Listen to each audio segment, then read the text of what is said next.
Tere, mina olen Ingrid Maadvere ja nüüd teeme oma luulekogule.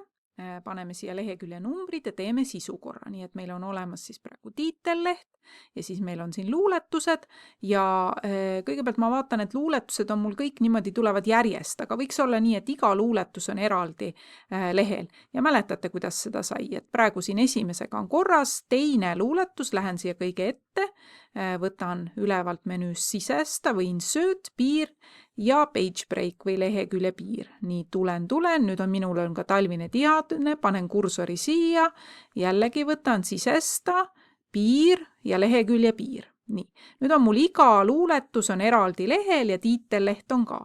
Ja lehekülje numbrite lisamiseks, need tulevad siit samast sisesta või insert alt ja kui ma võtan siis selle siit lahti, siis siin on selline asi nagu lehe elemendid.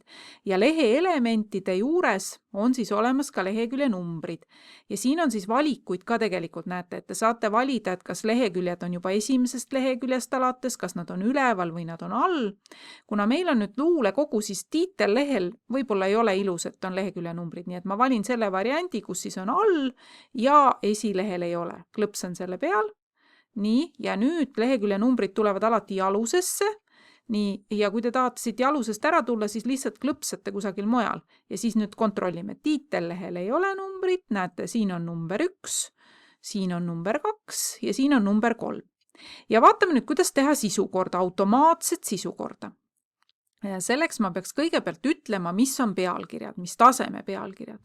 Lumehelbeke on luuletuse pealkiri, ma valin selle välja ja nüüd on siin üleval menüüs selline asi nagu stiilid. Praegu on see on tavaline tekst, aga mina valin, et see oleks pealkiri 1.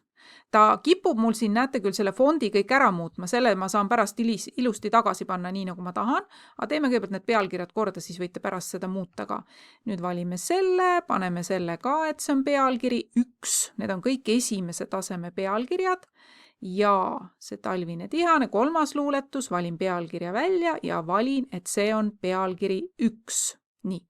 Ja te saate seda kontrollida, on siis see, et kui te näete luuletuse peal, siis ta näitab siin üleval tavaline tekst ja kui te lähete pealkirja peale, siis ta näitab pealkiri 1. Ja sisukorra ma tahan teha siia tiitellehe järgi. Lähen selle luuletuse pealkirja ette, Lumehelbeke, teeme siia jälle lehekülje piiri, sisesta, piir, lehekülje piir. Ja nüüd siia tekkis mul tühi lehekülg, vot siia ma tahan teha sisukorra. Nii, paneme kursori siia paika ka, sisesta, jällegi lehe elemendid ja näete, siin on kõige ülemine on sisukord ja jälle ma saan valida, mis tüüpi ma tahan seda teha, kas mingite punktiirjoonekestega või lihttekstina. Ma võtan praegu selle lihttekstina. Ja ongi sisukord mul ilusti olemas. Kui ma nüüd tahan siia veel panna sellele ette, et mis asi ta siis on, paneme siia ette pealkirja ka, et tegemist on sisukord.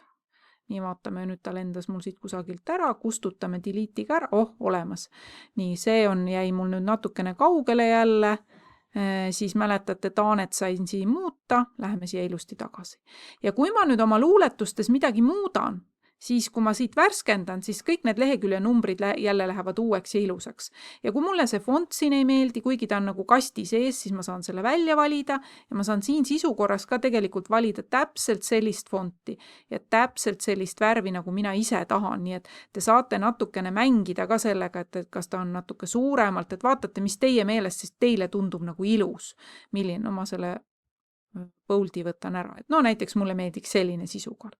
Nii et sellisel viisil me saame siis lehekülje numbrid ja sisukorra.